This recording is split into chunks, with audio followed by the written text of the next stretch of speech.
It's a pleasure to be here. Thank you. I'm the host of this very last session for Beijing Brain Conference 2022. So it's my great honor to introduce our speaker. So Christian is a renowned neurobiologist based in Switzerland. Is a full professor at the Department of Basic Neurosciences of the University of Geneva and an attending physician in neurology at the Geneva University Hospital.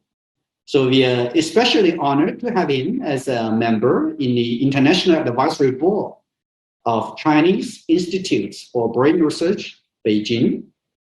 Dr. Lüscher is best known for his exciting discoveries in the field of addiction, particularly for establishing links of causality between the drug-evoked synaptic plasticity and adaptive behavior. So the title of his talk, The Addiction Liability of Ketamine. So please join me to welcome Christian.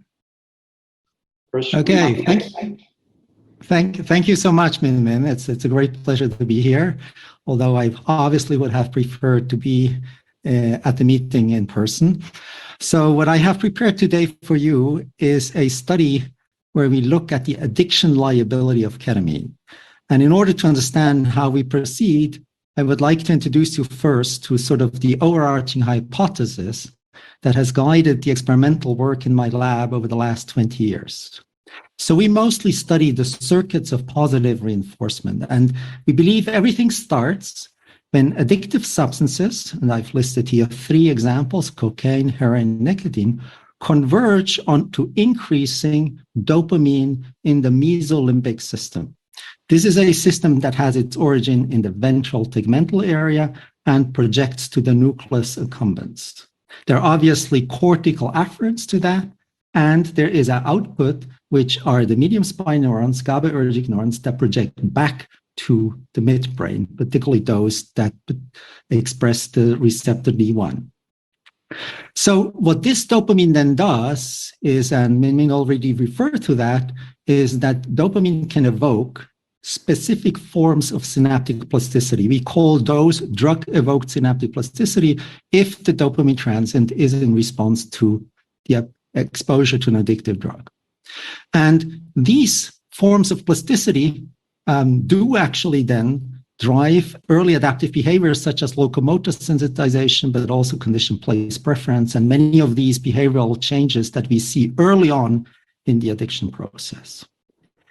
The crucial step, however, is when the animal transitions from early adaptive behavior to compulsive behavior. And as in humans, this does not occur in every individual. As a matter of fact, for substances like cocaine, it's roughly 20%. And at the same time, it's already clear that this, in order to understand it, requires a circuit that is more dorsal. So you have this initial step here where addictive drugs increase dopamine, but then at the later stage, when compulsion actually is established, we have this dorsalization in circuits that, for example, receive excitatory inputs from the orbitofrontal cortex, and where now the dopamine neurons are no longer in the VTA, but in the substantia nigra. So in essence, we have sort of 3 steps that sequentially are important in the establishment of an addiction-like behavior. The first one is this increase of the dopamine in the mesolimbic system. The second one are the different forms of drug-evoked synaptic plasticity, and we'll get into this a little bit more in detail. And then arguably the most difficult to understand, the most important one, however, is this transition from controlled consumption to compulsive consumption. So I would like to go through these 3 chapters a little bit step by step, because that is what we're then going to be using and what we're going to apply to study what happens with ketamine. So here you see an anatomical rendition of the mesolimbic system. And what we have done here is we have taken that cre mice that express GFP and then subjected their brains to a clearing procedure and obtained images with a light sheet microscope. And you can see in this maximum intensity projection, that we have the entire projectome of the dopamine neurons.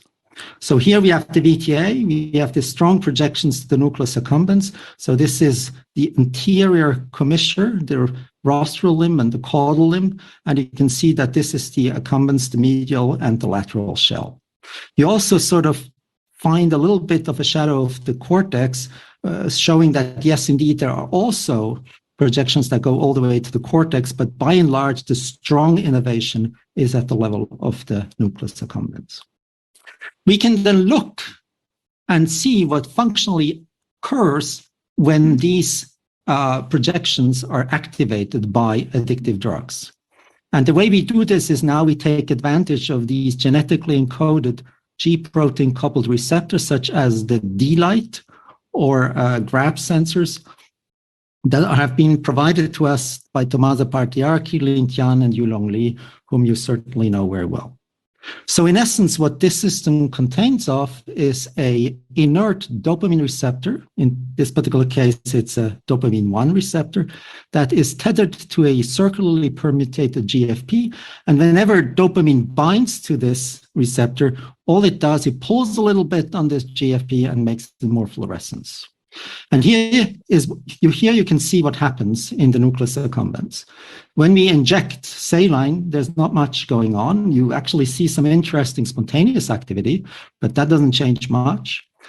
In using a psychedelic, like a psilocybin, it's about the same as saline. Not much happens in terms. But with addictive substances, and here we have the example of cocaine, we have a robust transient that lasts for the durations of the presence of the drug in the brain. So we know that saline and psilocybin are not addictive, and cocaine is addictive. So there's a sort of a rule emerging that whenever a substance increases dopamine in the mesolimbic system, there is an addiction liability. So based on this, we have proposed a mechanistic classification where we distinguish 3 cellular mechanisms through which these drugs exert an effect on the ventral tegmental area to increase the dopamine. So the first one, maybe the most straightforward one, is nicotine, because nicotine receptors are expressed on the dopamine neurons, and when they're depolarized, they release more dopamine. The second class are the cocaine, amphetamine, and ecstasy, and their primary target is the transporter that takes up dopamine, because dopamine being an expensive molecule to produce in the brain, these the cells reuse this by using these transporters. And when these transporters are blocked, dopamine can increase. Interestingly, that does not only occur in the accumbens, but already in the VTA as well, because dopamine neurons, as you might know, have this capacity to release dopamine also from their soma and their dendrites. The last group, for that, we have to understand that there is sort of a microcircuit of a GABA neurons that is upstream of these dopamine neurons and that tonically fires and always pulls a little bit the brake on these dopamine neurons. And these cells are now the target of opiates, gamma hydroxybutyrate, benzodiazepine, cannabis, and through their respective receptors, they decrease the release probability, they hyperpolarize these cells, and what this actually leads to is a disinhibition. So in essence, we have 3 groups: disinhibitory, direct activation, and block of reuptake. Now, once this dopamine increases, the first sort of target when synaptic plasticity can be modulated by dopamine is in the nucleus accumbens, because there we have a tripartite synapse between the ascending VTA dopamine projections, the descending prefrontal cortex onto the accumbal neurons. These are spiny neurons. So if we zoom in, we see the beautiful spines here, and one can already see that the dopamine sort of gets the spine neck, whereas the glutamatergic afferents really hits the spine and forms this point-to-point synapse. And when you consider the 2 classes here, the rules through which dopamine modulates excitatory synaptic transmission are very much opposed.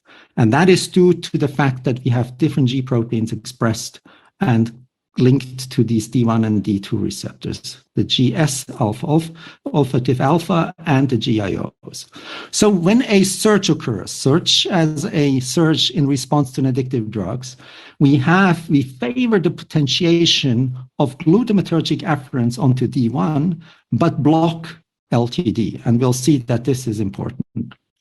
Conversely, on the D2, not much happens. And actually, it's impossible to elicit LTP at the moment of a surge, of a dopamine surge, but the depression, on the other hand, can be facilitated. Okay, so then what this means is that this initial cocaine may then lead to an increase, and we have been able to show that this occurs temporally at the same time as some of the adaptive behaviors such as locomotor response that increases. So the sensitized locomotor response is present once this synapse from prefrontal cortex onto D1 MSNs is potentiated. And we know this because what we then can do is we can develop an in vivo depotentiation protocol where optogenetically we apply a low frequency stimulation to these excitatory afferents, and that leads to a normalization of the transmission, and at the same time, locomotor sensitization disappears. So this is experiments that we carried out now a little bit more than 10 years ago already, and that sort of shows to us that there is a causal link between this form of synaptic plasticity induced by cocaine and the adaptive behavior, locomotor sensitization. So now the third step, as I said, is a little bit more complicated because the transition is relatively low. It's only 20%. So for this reason, we developed an addiction model that has a higher transition between controlled and compulsive behavior. And what we did is we used channelrhodopsin in the VTA dopamine neurons in order to show that we can actually obtain positive reinforcement. As you can see here, the mouse readily presses that lever in order to get a laser stimulation of the dopamine neurons. And when we do this repetitively over 2 weeks or so, and then test these animals with a shock, we see that the transition is actually 15%. And after some searching, the decisive cortical control onto those neurons that is responsible for the compulsion are the ones that come from the orbitofrontal cortex to the dorsal striatum. So here we're really in the middle of the dorsal striatum, and this retrograde labeling shows you the afferents that arise here from these cortical neurons that you can again see after clearing in the light sheet microscopy. And it's kind of beautiful to be able to see all these, and you have even resolution at the level of the dendrites. So this connection now, and now in much more dorsal parts of the orbitofrontal cortex to the dorsal striatum, is involved in compulsive self-stimulation of these VTA dopamine neurons. We know this because, again, using the exact same techniques that we have previously used, is we can manipulate artificially these afferents by using a low frequency stimulation protocol, induce LTD, and that then depotentiates that synapse and the animal regains control. We can, on the other hand, start with an animal that is in control, artificially simulate these synapses, and the animal will lose control. So again, not only do we have the correlative effect, but we actually can manipulate those, and so we believe there's some links of causality. Now, with that in mind, we were actually able now to reproduce these findings and looking at synaptic transmission in the OFC to dorsal striatum synapse, also with cocaine and fentanyl, and able to confirm that this is a general phenomena that does not only apply to optogenetic self-stimulation, but actually is also observed with addictive drugs and is the cause of the compulsive behavior. So in essence, what I have shown you so far is that we do have a circuit model. And we now sort of have a version 2.0 where everything would start in these very ventral parts where we have the mesolimbic projection, dopamine projection. And this is the target of all addictive drugs. It increases the dopamine here, and at this tripartite synapse, something very special happens because we have this potentiation of the MPFC to accumbens.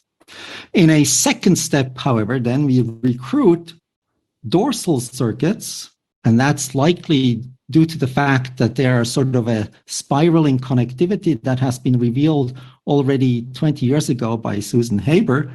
And these connections then sort of lead to a more dorsalization of these whole circuits. And what matters then is the strength of the OFC to dorsal striatum connection. And if that is excessively strong, then the individual will become compulsive. So we believe that our model actually nicely maps onto the clinical reality. If you think about someone starting to take a drug, there is this initiation phase, highly context and social context dependent. This is followed by a honeymoon phase, where the individual then can actually use the drug without losing the control. But we know that in some individuals, it becomes compulsive and will not stop despite negative consequences. And this is exactly what we mean by the addiction-like behavior. So this all, of course, builds on positive reinforcement, but we are also, of course, aware that there is an additional limb that we have not really investigated so far, which goes through the withdrawal. So if an individual all of a sudden stops, there is a withdrawal syndrome. This is particularly observable with opiates, and this negative affect state, obviously, people would like to avoid. This is why it can lead to negative reinforcement, that you take the drug again to alleviate your withdrawal. And we're currently looking into these negative reinforcement circuits. But what I would like to do now is, with this model, put this to a test for a substance where we actually are not so sure how addictive it is. And the substance that we have looked at is ketamine, because ketamine, initially designed as an anesthetic, but now increasingly used as a rapidly acting antidepressant, will be prescribed to many more people. And we already know from anecdotal evidence that ketamine is also abused in some settings because of its dissociative character. And so there is clearly the discussion whether there is an addiction liability. So if we now have these very clear steps, right, increase of dopamine, eliciting of certain forms of synaptic plasticity and transition to compulsion, we can now go and test, is that actually the case with ketamine in our mouse model? And this is what I'm going to be talking about now. So we first had to choose a ketamine concentration that sort of would mimic something similar to cocaine. So we chose essentially 30 milligram kilo because this IP injection elicits an acute locomotor response that is similar to the one we have with cocaine. We then next try to see whether we can get animals to actually self-administer ketamine. And here you have the doses, and it is always side by side, ketamine and cocaine. And you can see that in these short access sessions, where the animal can distinguish between an active and inactive lever and has to press in order to get an injection either of ketamine, cocaine, or saline, you clearly see that ketamine and cocaine are roughly the same, whereas saline certainly is less self-administered. Here you have the group data. You see that probably for ketamine there's a higher variance, but by and large, cocaine is the one that is readily self-administered. So next, we looked into the dopamine transients. And so we put the D-light into the accumbens, and we had optic fiber then also inserted in the accumbens, and then simply injected a dose of ketamine or cocaine into the animal, the IP. And what you can see is there's maybe a little artifact here because of the injection itself that leads to some dopamine transients. But the pharmacological ones here in red, the ketamine and the one of cocaine. And the interesting thing is, yes, both elicit a transient that is of roughly the same size, but the ketamine has a off-kinetics that is much faster than cocaine. And that's actually kind of surprising because we know from pharmacokinetics, cocaine and ketamine are roughly the same.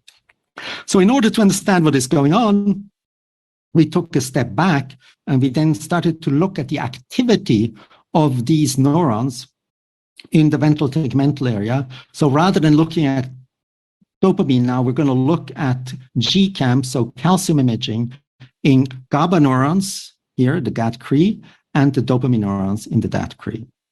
And interestingly, what you then can see, so dopamine neurons left, GABA neurons right, we can see that cocaine, let's start with cocaine first, leads to a decrease of the firing rate of the dopamine neurons and has no effect onto the GABA neurons. Remember, cocaine is this reuptake blocker.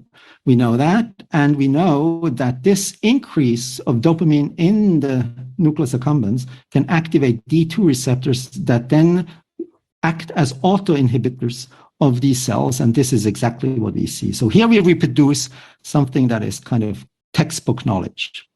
The interesting case now is ketamine. So we see again a rapid transient, so akin to what we saw with the D-light, but at the same time we do have a strong inhibition of the dopamine of the GABA neurons. So this suggests that maybe this inhibition is what causes that. This is plausible because of the anatomical connectivity, but immediately, of course, raises the question: so why is it that the hyperpolarization lasts so long, whereas the disinhibition would be much shorter lasting? So first, in order to understand, we wanted to identify the molecular target on the GABA neurons that would be responsible for this effect. And we reasoned that because ketamine is a NMDA receptor antagonist, what we could do is we could take out a obligatory subunit of the NMDA receptor, the NR1, selectively in the GABA neurons. And when we did this, and we used some CRISPR technology to do that, when we did this, these knockout animals, so no NMDA receptors in the GABA neurons, had no longer had this inhibition that we saw previously in these GABA neurons. So this identifies the NMDA receptors on the GABA neurons as the primary determinant target of these effects that we see here. Here you see then the group data for dopamine. So we're now back to the D-light, and we see that in the knockout, we have a almost abolished dopamine transient. So, but what about this disconnect of the kinetics?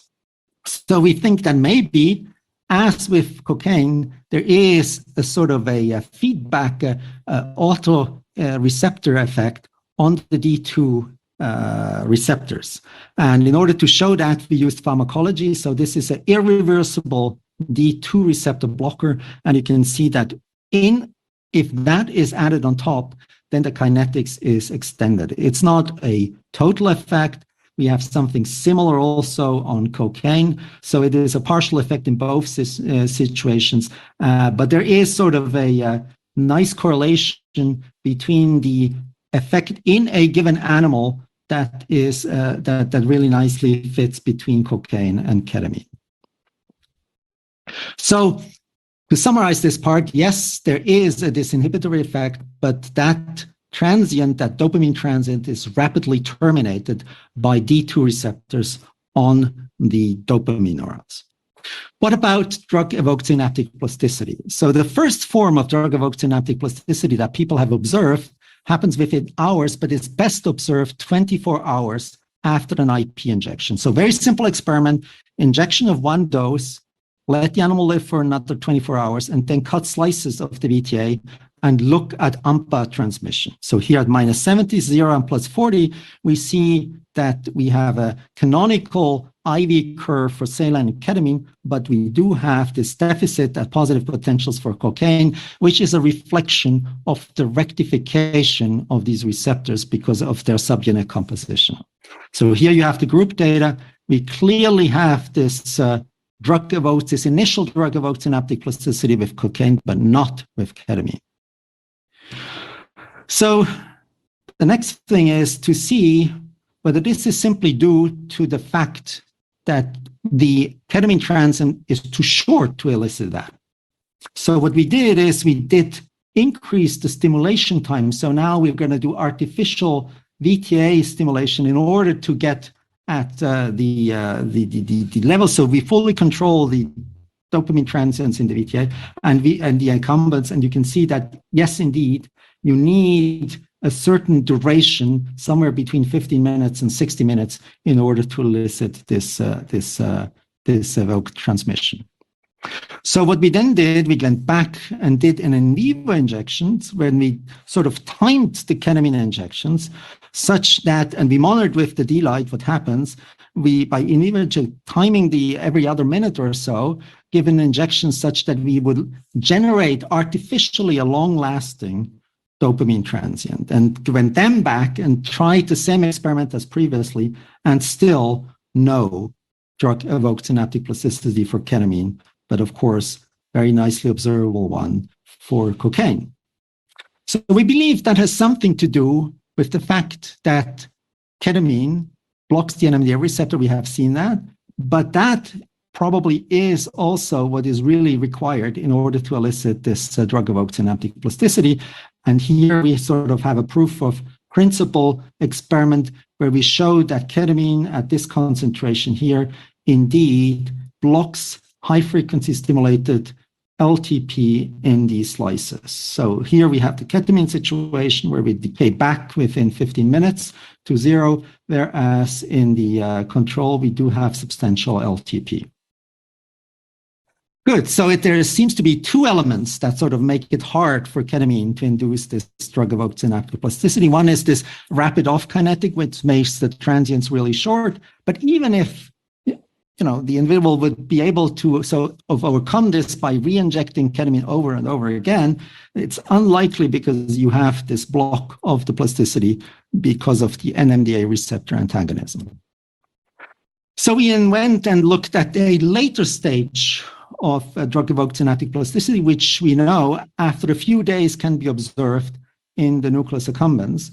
And one of the first hallmarks of that is actually a activation of C-phos in the nucleus accumbens. So here we do C-phos in here, the blue one, the green one is C-phos, and we have the TD1 tomato.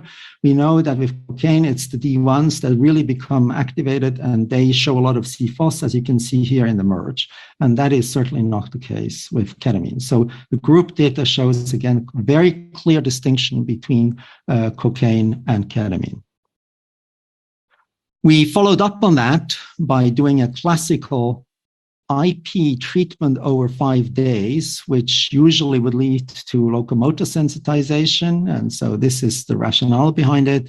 And we actually then cut these slices, and we do both AMPA and NMDA ratio on the bottom line here, bottom row, and then the AMPA receptors at the top row. And you can see again, there's no hint of rectification here. AMPA and NMDA ratio is roughly the same, but you have this decrease of AMPA and NMDA ratio. This is the AMPA component. This is the NMDA component that is so typical for cocaine. Here's the group data.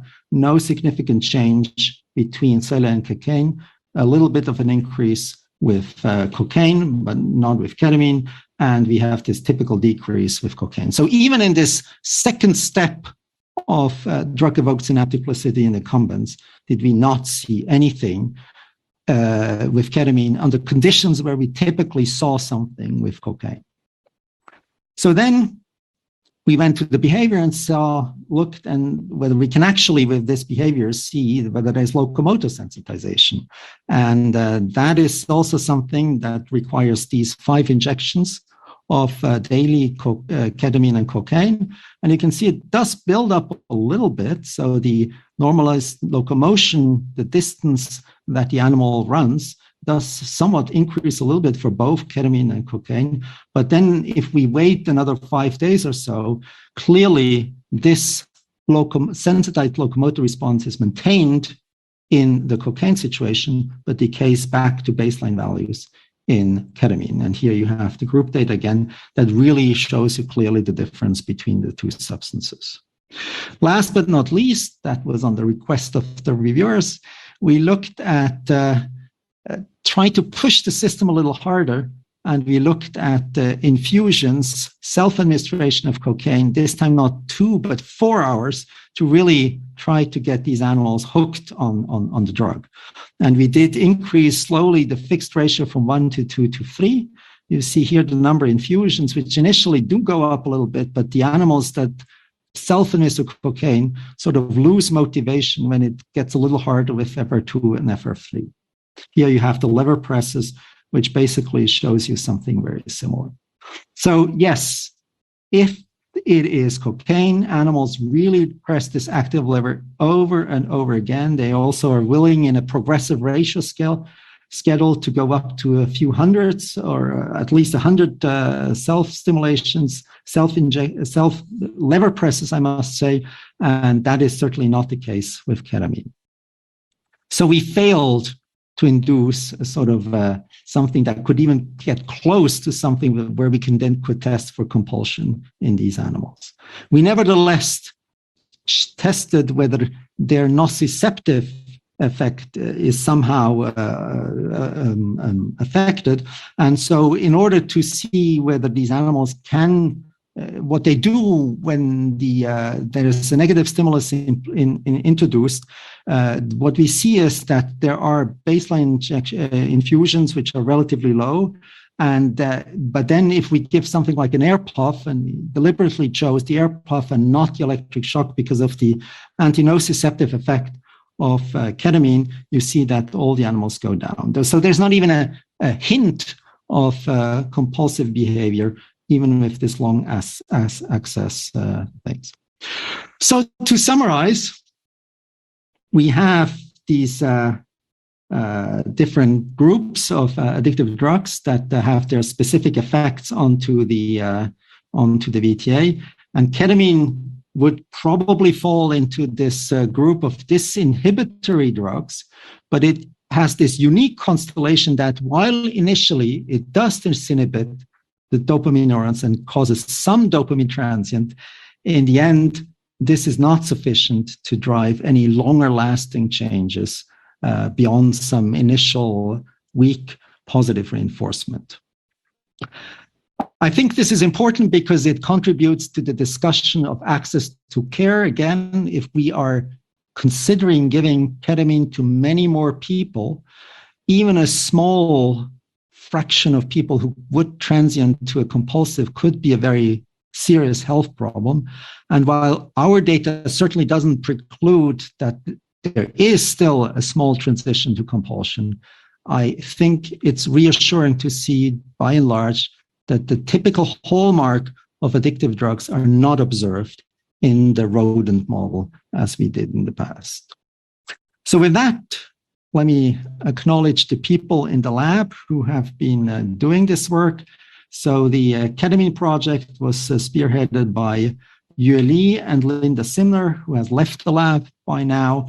The optogenetic self-stimulation, which sort of for us was an important benchmark of addictive processes, is something that Vincent Pascoli developed.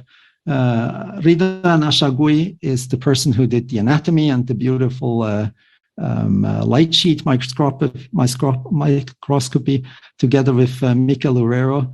Agnes has done a lot of the behavior, and we do have many other projects going on, which I'll be happy to talk about at a later stage. And with that, let me acknowledge the founders, which is the Swiss National Science Foundation and the European Research Council. And I'll be happy to take any questions that there might be. Great. Christian, thank you so much for the excellent talk as always. So your talk is broadcast through several podcast platforms, and we are expecting some questions. Yeah. I can. There's a question from the podcast. So one question is that you're using 30 milligram per kilogram dose. Yeah, I see the question. Yes. Yeah. So, I mean, I think so the precise dose is something that each lab has to test. And we clearly find that at 30 milligram kilos, this is not anesthetic in our hands. We had to go up to almost 100 in order to see first signs of anesthesia. This may be due exactly how it's absorbed. And so I think that's, I think that's just a matter of finding the precise concentration that fits best in your lab and to have the bioassay to see. So there was no anesthesia. And there's a second question. Yeah, I can I follow up on the sure question? So when we do antidepressants test in rodents, we use 10 milligram per kilogram. Have you tried that and see an increase of dopamine? Yes, we have tried lower concentration, and it's one of the supplementary figures. Yes, there is still a tiny little bit of increase of dopamine. Yes, but of course, I mean, it's a dose response curve.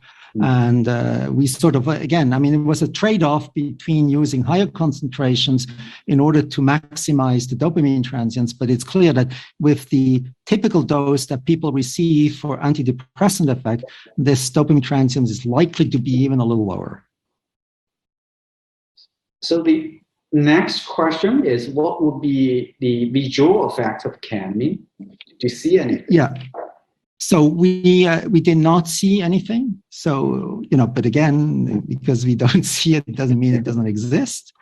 But as with cocaine, where the withdrawal syndrome is very subtle and mostly translates in some form of a little bit anhedonia, that was certainly also the case with ketamine. But we did not. It's not the best. Or the most easily observable withdrawal syndrome is after opiates. And there you can clearly see that the animal jumps, it has these wet dog shakes and so forth.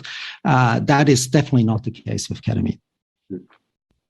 So some people are very interested in the effect of ketamine on humans. They asked whether in humans, ketamine is abused in some areas of the world, and whether ketamine can be can produce addiction in some human populations. Yeah, so I guess it's a fair question. And first, the fact that the drug is abused does not mean it's addictive. We have many people who have abused psychedelics, but psychedelics are not addictive. So there are other reasons to abuse the drug than addiction.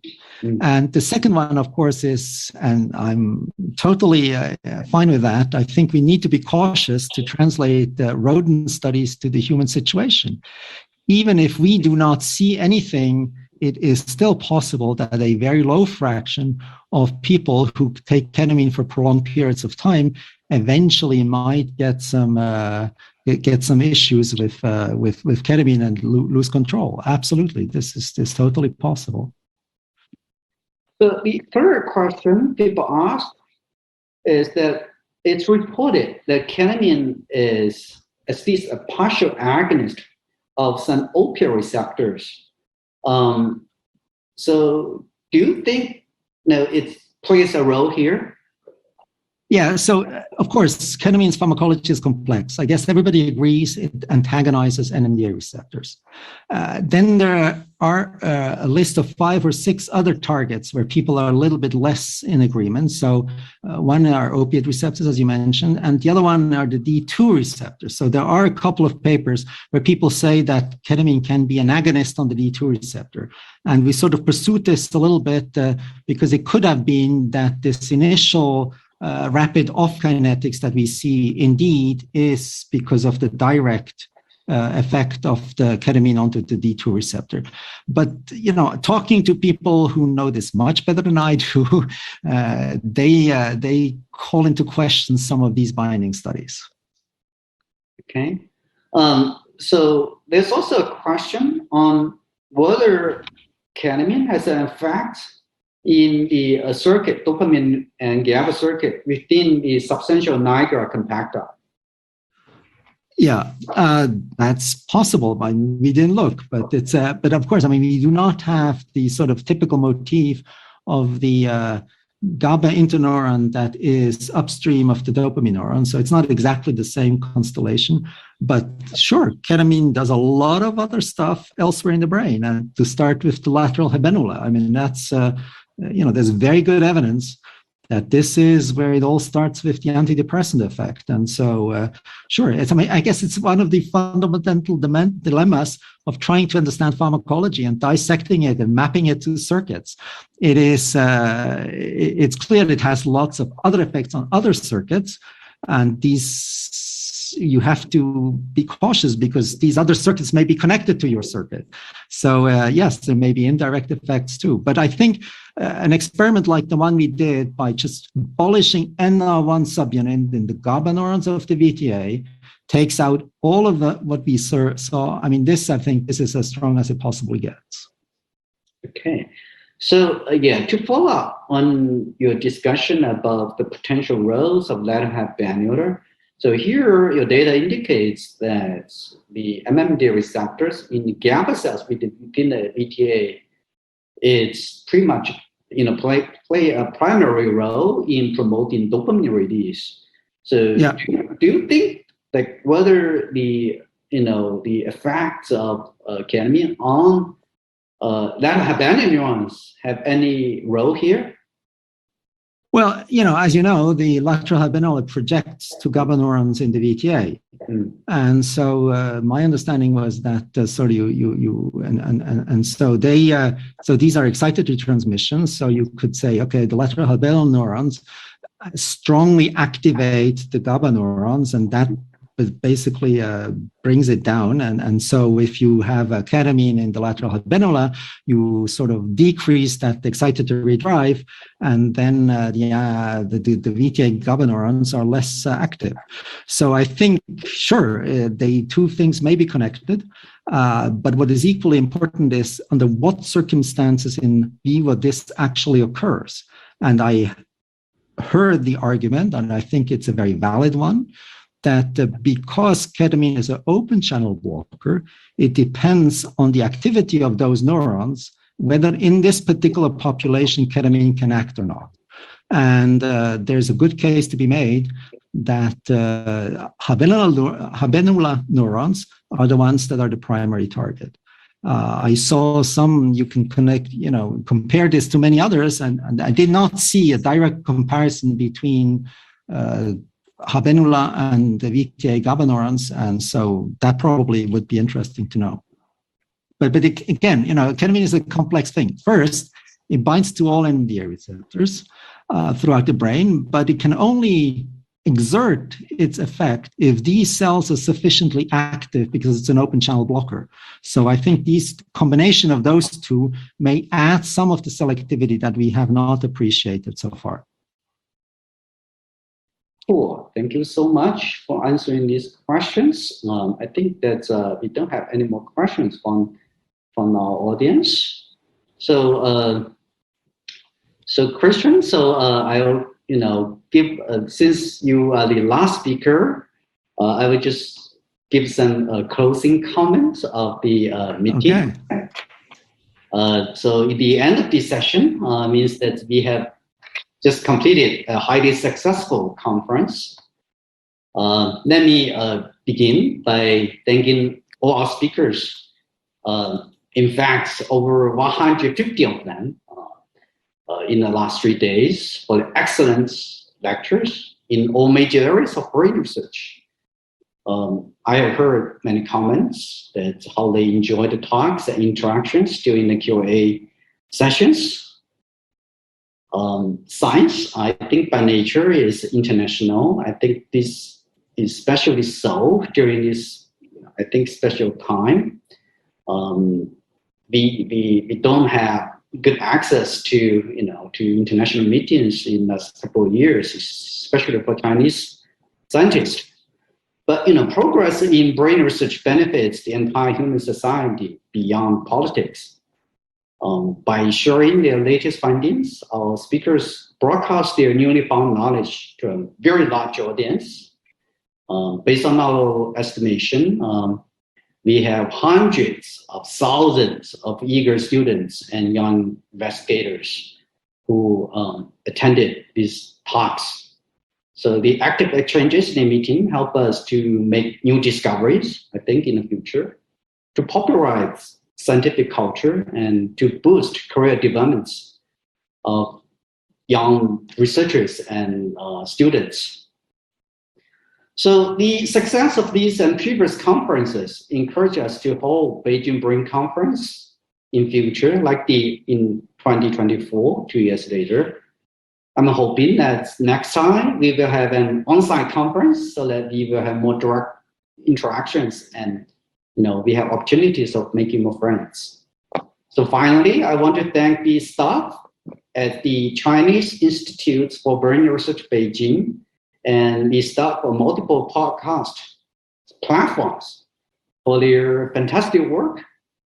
I also want to thank the sponsors and co-organizers, including Zhongguancun Foreign, Beijing Bureau of Science and Technology, Peking University, Tsinghua University, Chinese Academy of Sciences, Peking Union Medical College, Chinese Academy of Traditional Medicine, Capital Medical University and its affiliated hospitals, including Tiantan Hospital, Xuan Hospital, Beijing Neuroscience Society, and several other sponsors. So finally, ladies and gentlemen, you have enjoyed talks in the last 3 weeks and have participated very actively. So I want to thank you once again for your participation and wish you all great success in your life and research. All right, we'll stop our talk as well as the entire conference here. Take care and bye-bye. Okay, bye-bye. Thank you, Christian, for your fantastic Thank you, talk. Mimin, for having me. It was a pleasure.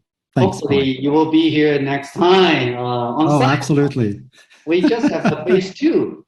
We are moving to phase 2. It's a beautiful building. Okay. All right. Cool. Yeah, sure. Okay.